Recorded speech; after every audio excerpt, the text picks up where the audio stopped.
കുറുമയുടെ റെസിപ്പിയാണ് കാണിക്കുന്നത്. പെട്ടെന്ന് ഒരു കുറുമ തയ്യാറാക്കിയെടുക്കാം. ഞാനൊരു പാൻ ചൂടാക്കാൻ വെച്ചിട്ടുണ്ട്. വെളിച്ചെണ്ണ ഒഴിച്ചു കൊടുക്കാം. എണ്ണ ചൂടായിട്ട് ഒരു കഷ്ണം പട്ട, ഒരു ബേ ലീഫ്, പിന്നെ ഒരു ചെറിയൊരു സവാള ഒന്ന് ഇട്ട് കൊടുക്കാം. സവാള ഇട്ട് കൊടുത്ത് ഒന്ന് സോഫ്റ്റ് ആവണ വരെ വഴറ്റിയുണ്ട്. പച്ചക്കറികൾ ഇട്ട് കൊടുക്കാം.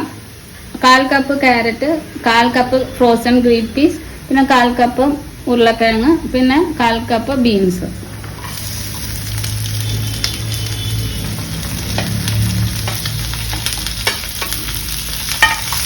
ഇതിലേക്ക് 2 പച്ചമുളക് ഇട്ട് കൊടുക്കാം.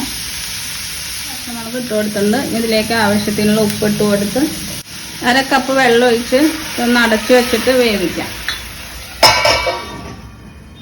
ഇനി ഒരു അരപ്പ് തയ്യാറാക്കണം. അതിന് വേണ്ടിയിട്ട് ഒരു 1/2 ഇഞ്ച് നീളത്തിലുള്ള പട്ട, 2 ഗ്രാമ്പു,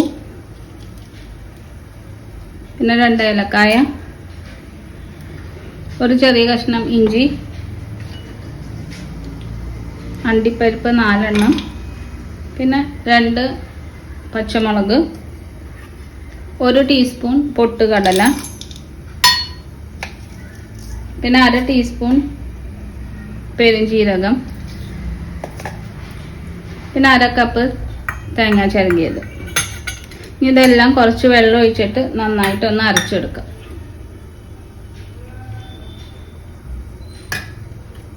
ഇതൊന്ന് അരച്ചെടുക്കട്ടെ. ഇപ്പോൾ പച്ചക്കറിയൊക്കെ വെന്തുണ്ട്. ഇനി അരപ്പ് ഇതിലേക്ക് ഒഴിച്ചു കൊടുക്കാം.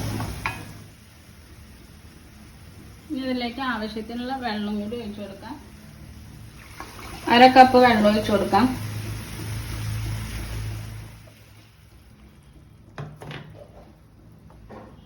ഇത് നന്നായിട്ടൊന്ന് മിക്സ് ചെയ്യാം.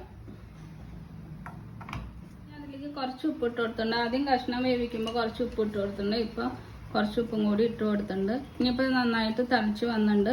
ഇതിലേക്ക് കുറച്ച് കറിവേപ്പിൻ്റെ ഇലയും മല്ലിയുടെ ഇലയും ഇട്ട് കൊടുക്കാം.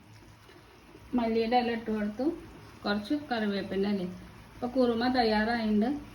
എല്ലാവരും ഉണ്ടാക്കി നോക്കണം. പിറ്റിൻ്റെ കൂടെ, അപ്പത്തിൻ്റെ കൂടെ, ഇടിയപ്പത്തിൻ്റെ കൂടെയൊക്കെ സെർവ് ചെയ്യാം. ഇഷ്ടപ്പെട്ട ലൈക്ക് ചെയ്യണം, ഷെയർ ചെയ്യണം, സബ്സ്ക്രൈബ് ചെയ്യണം. Thanks for watching.